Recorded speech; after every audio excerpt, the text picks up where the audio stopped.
Good morning viewers, welcome to BioCinema channel.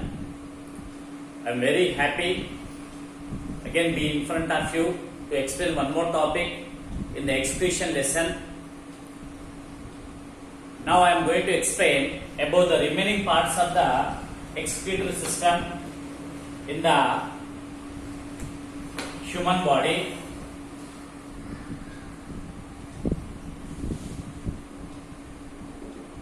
Already I explained about the kidney internal structure, nephron and mechanism of urine formation.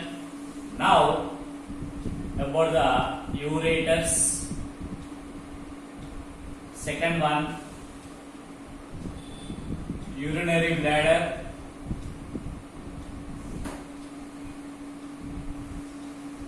And third one, urethra. And fourth, micturition.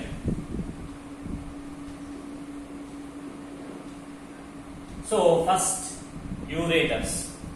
Ureters are the white color, one pair of tubular structures connecting the kidney and opens into the urinary bladder, and they are around about 30 centimeters in length. These ureters are carrying the urine from the kidney and pour into the urinary bladder by a mechanism called peristalsis. Then after knowing about the ureters, the urinary bladder.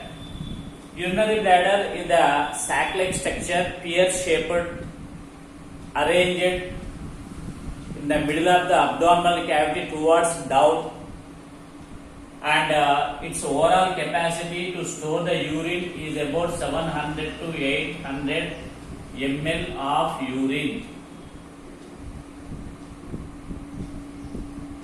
And this urinary bladder it opens into the tube-like structure called urethra. At the opening into the urethra, there are two muscular sphincters. There are two circular muscular sphincters are present.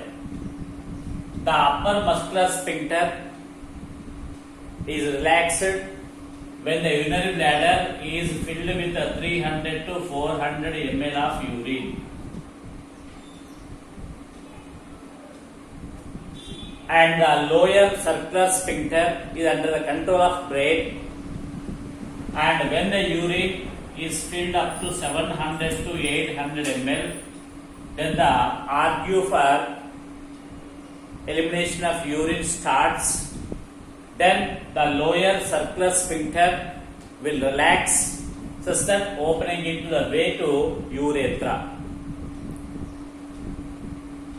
Micturition can be defined as the elimination of urine from the urinary bladder to outside the body through urethra is called micturition.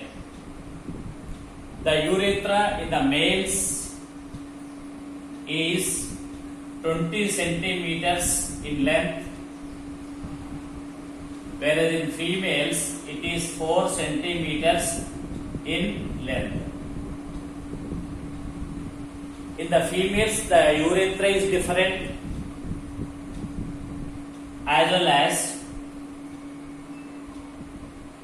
the delivery tube is different.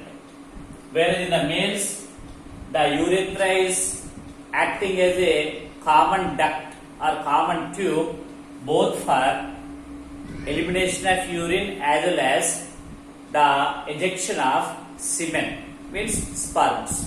That's why in the males the urethra is called as urinogenital duct. Urinogenital duct.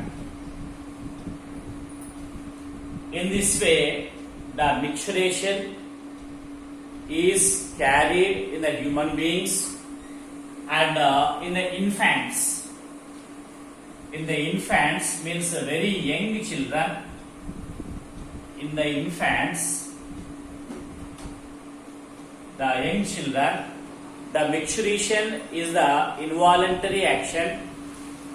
As they are growing, they learn how to control the micturition. So in this way, the micturition in infants is involuntary, whereas it is voluntary in adults. Okay, this is the information related to the excretory organs in the excretory system of human beings, and per 1 day an healthy adult human being excretes 1.6 to 1 liters of urine per 1 day. Per 1 day, an healthy adult human being excretes 1.6 to 1.8 liters of urine per 1 day. When the person drinks more and more liquids like fruit juices and water, the range of the volume of urine may increases. Okay, right. This is the information related to ureters, urinary bladder, urethra, and micturition. Then next important topic is dialysis. What is dialysis? Dialysis is also called as artificial kidney. The person who is suffering from failure of both the kidneys, because human beings contain two kidneys arranged on either side to the vertebral column towards dorsal side, and these two kidneys when fail, then the artificial machine is used for the purification of blood. So the purification of blood by using artificial machine, again sending back to the body of the human being, is called dialysis. Dialysis is generally called as artificial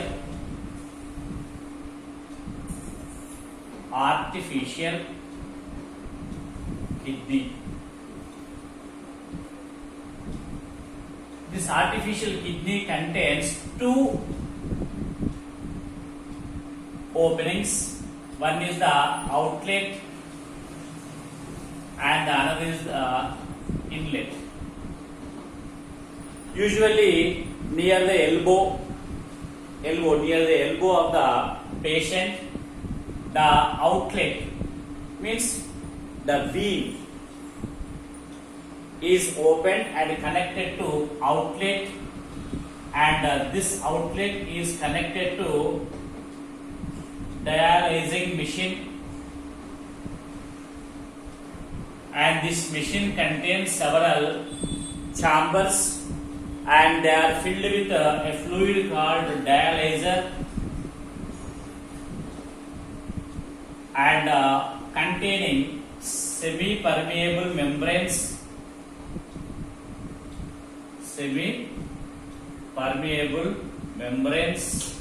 to filter the wastage from the blood,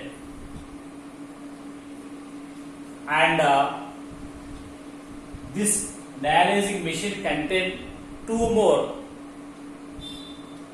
pipes. One is to send out the waste material which is separated from the blood, and the other one is to receive the dialyzer fluid to purify the blood by a process called osmosis. When the blood is purified from the dialyzing machine, now the blood is connected to inlet, one more blood vessel of the elbow, so that the blood is sent into the patient body.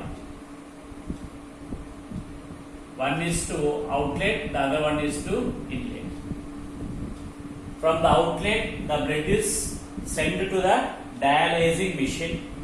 After filtration, after purification of blood, the blood is connected to patient through another blood vessel, that is called inlet, and in this manner the dialyzation is completed. It takes round about 4 to 6 hours time period to complete one dialysis of a patient.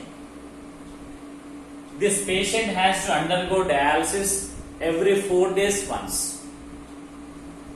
then it can continue the lifespan of the kidney failure patients. Generally, the kidney failure may be due to the infection or may be due to ESRD, end stage renal disorder, or uremia, or viral infection, or any other health disorders like diabetes, etc. So, in this way, the dialysis is carried to the kidney failure patients. Okay, it is a temporary treatment but not permanent. Unless until the patient undergo kidney transplantation, it is expensive as well as painful, and there is a lot of risk in undergoing dialysis. I hope you understood the topics related to both extreme system organs as well as the dialysis. Thank you one and all, and have a nice day.